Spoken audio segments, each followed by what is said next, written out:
Imagine the year is 1875. The sun is an unforgiving orb of fire hanging over the bone-dry plains of the American frontier. You have been riding for 3 days straight. The taste of alkali dust is thick in your throat, and every muscle in your body screams for a moment of stillness. Then, through the shimmering heat haze of the horizon, a town appears. It is a collection of jagged wooden buildings huddled together against the vastness of the wilderness. But as you draw closer, one sound rises above the whistling wind. The rhythmic thud of a piano, the muffled roar of laughter, and the unmistakable smell of stale beer and cheap tobacco. You hop off your horse, tie the reins to a weathered hitching post, and step toward those iconic swinging doors. Welcome to the beating heart of the Wild West. Welcome to the Saloon. Today on Vintage Shots, we are taking an unfiltered journey into the smoke-filled, whiskey-soaked, and often deadly world of the frontier saloon. We are stripping away the Hollywood glitter and the cinematic myths to reveal what these legendary establishments were actually like. This is not just a story about cowboys and outlaws.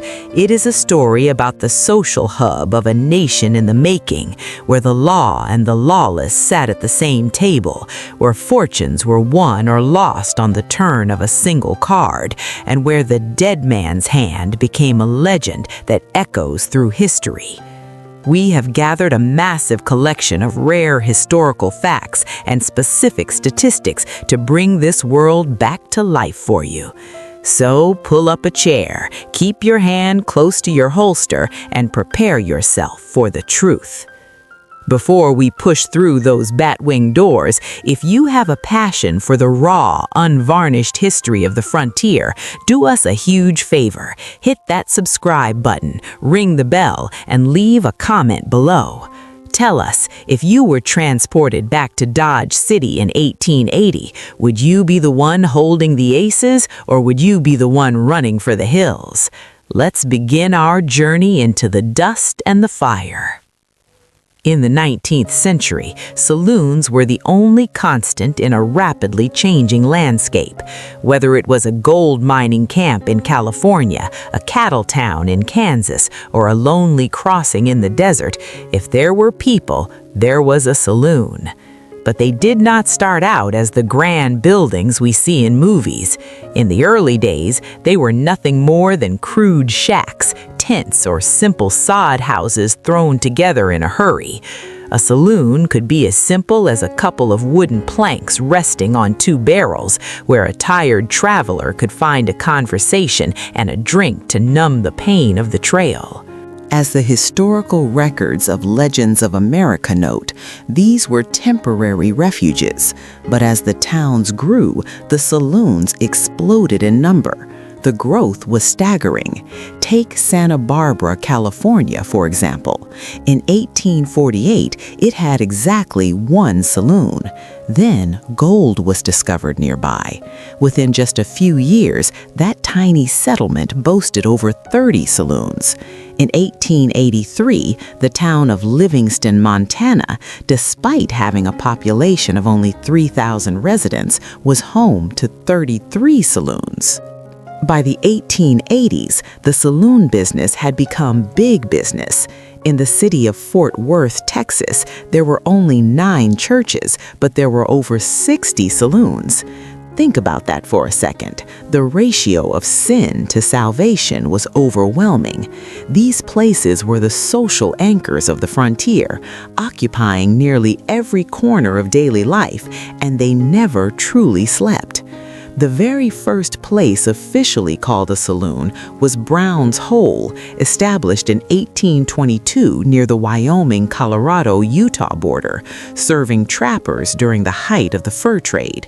Soon, they appeared wherever soldiers were stationed, like Fort Bent in Colorado, or wherever cattle drivers gathered, like the infamous Dodge City. When you think of a saloon, the first thing that comes to mind is the Batwing doors. Known as cafe doors, these were practical marvels. They used two-way hinges to allow easy movement, provided much-needed ventilation in rooms thick with cigar smoke and the smell of unwashed bodies, and yet they were positioned specifically to hide the sinful activities from the eyes of proper ladies who might be passing by on the street. Inside, the atmosphere was gritty and raw. Most saloons featured a long, polished bar made of oak or mahogany. Along the bottom was a brass footrail, and next to it, a row of spittoons. Tobacco chewing was the addiction of the era, and the floors were often covered in sawdust. This was not for decoration. It was to soak up the spilled beer, the mud, the sweat, and the missed shots from men who were better at shooting revolvers than hitting a brass bucket. On the walls, you might see cattle horns, spurs, or stuffed elk heads. On the ledge of the bar, you would find towels hanging so patrons could wipe the beer foam from their mustaches. And almost always, hanging behind the bar was a famous painting of a reclining nude woman framed by a massive mirror that had been hauled across the plains at great expense. It was a masculine sanctuary, a place where a man could be a man for better or worse. Now, we must talk about the booze. If you walked into a real saloon and asked for a fancy cocktail, you would be ridiculed. Most men drank their whiskey straight, and it was absolutely revolting. In those early days, the whiskey was often brewed in the back room using raw alcohol mixed with burnt sugar for color. They added ingredients like chewing tobacco, strychnine, gunpowder, ammonia, or even red pepper to give it that kick. They gave these drinks names that served as wardings: Tanglefoot, 40 Rod, Tarantula Juice, Coffin Varnish, Tao's Lightning, and Red Eye. The most common term was Firewater. This originated from traders who would pour whiskey on a fire to prove its high alcohol content to Native Americans. If the fire flared up, the deal was on. If you wanted a specialty, you might try cactus wine, a mix of tequila and peyote tea, or the mule skinner, which was whiskey mixed with raspberry liquor. And the beer? Forget about a cold one. Before Adolphus Busch introduced refrigeration in the 1880s, beer was served at room temperature between 55 and 65 degrees. It was warm, it was flat, and it was cloudy. You had to gulp it down before it got even worse. If a man sipped his drink slowly, he was considered a soft target, unless he already had a reputation for being dangerous. In a saloon in Tucson, Arizona, a man who refused a drink was once led from bar to bar at gunpoint until he learned some manners. The saloon was a community hub, but it was a place of strict social boundaries. It served as a post office, a town hall, and even a courtroom. The famous Judge Roy Bean operated his court right from his bar, and in Downeyville, California, the most popular saloon was also the office of the Chief Justice. In Hays City, the very first church services were held inside Tommy Drum's saloon. But not everyone was welcome. The color barrier was a harsh reality. Native Americans were legally banned from entering most saloons. Black Americans, despite being essential as cowboys, sheriffs, and mail carriers, were rarely welcomed in white-owned bars. They often had to build their own establishments. And for Chinese immigrants, stepping through those swinging doors was a risk to their very lives. Even the soldiers were often hated. Because the men of the West were often outlaws or deserters, they did not respect anyone who had to stand at attention. And of course, decent women were strictly forbidden. A woman with a reputation to protect would not be caught dead in a saloon. That rule lasted until World War I. This exclusion led many women to become the driving force behind the temperance movement, the very people who eventually fought to shut the saloons down forever.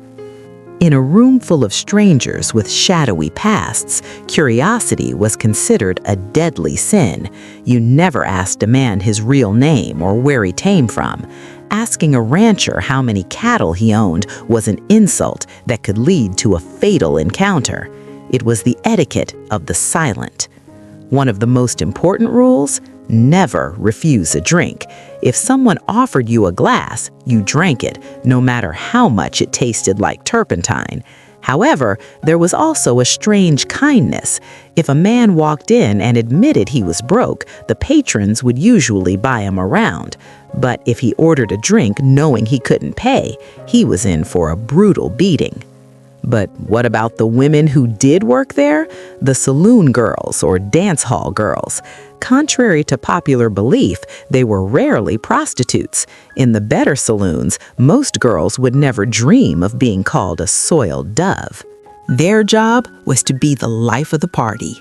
They sang, they danced, and they flirted. They were the original influencers, getting men to buy as much whiskey as possible. These women were smart. They often drank whiskey that was actually just cold tea, so they stayed sober while the men got drunk and spent their gold. They earned about $10 a week, plus commissions on every drink sold. To them, it was a better life than dying of exhaustion on a farm. They didn't care what the proper ladies thought. They had beautiful clothes, they had music, and they had independence. In the dance halls, a man would pay 75 cents to $1 for a single dance ticket, and then the girl would lead him straight to the bar. No saloon was complete without the gambling tables. Faro was the king of games, followed by brag, three-card Monte, and dice games like Chuck-a-Luck. This was the thunderbolt of the saloon. Men like Wyatt Earp, Doc Holliday, Bat Masterson, and Wild Bill Hickok were all part of this world. They were not just patrons. Many of them owned saloons or worked as bartenders and dealers. They learned to be as fast with a Colt 45 as they were with a deck of cards. Because when you combine high-proof whiskey, lost fortunes, and men with guns, violence is inevitable. As Bob Younger once said, "We are rough men, used to rough ways." On August 19, 1895, the deadly John Wesley Hardin was shot in the back in a Texas saloon. But nothing compares to the legend of Wild Bill Hickok. In 1876, at Saloon number 10 in Deadwood, Bill was playing poker. He sat with his back to the door, and Jack McCall shot him in the back of the head. Bill was holding two pairs, aces and eights. To this day, that is known as the dead man's hand. The era of the Wild West Saloon was a powder keg. It was a place of murder, like the death of Jesse James' killer, Bob Ford, who was shot in his own tent saloon. It was a world of chaos, held together by a thin line of whiskey and iron. The violence was real, but it was often the consequence of a culture where shooting first was the only way to survive the gambling table. But it was also the birthplace of the frontier spirit. It was where the news was told and where the future was debated over glasses of Tanglefoot. Even today, the bar remains a place where deals are made and worries are forgotten. The mahogany bars might be gone, but the echo of the saloon remains in our culture. The saloons were the first buildings to go up, representing the untamed soul of a nation pushing westward, a place where every man was judged by his word and his skill, not his past. So, I have to ask you, after hearing the true story, would you have the guts to survive a single night in 1875? Could you handle a glass of Coffin Varnish while sitting next to an outlaw? Drop a comment below. We read every single one. If you found this journey fascinating, shatter that like button and share this video. Don't forget to subscribe to Vintage Shots for more deep dives into the rugged history of our world. I'm your host, and until next time, keep your eyes on the horizon and your hand near your holster. Stay legendary, and we'll see you in the next one.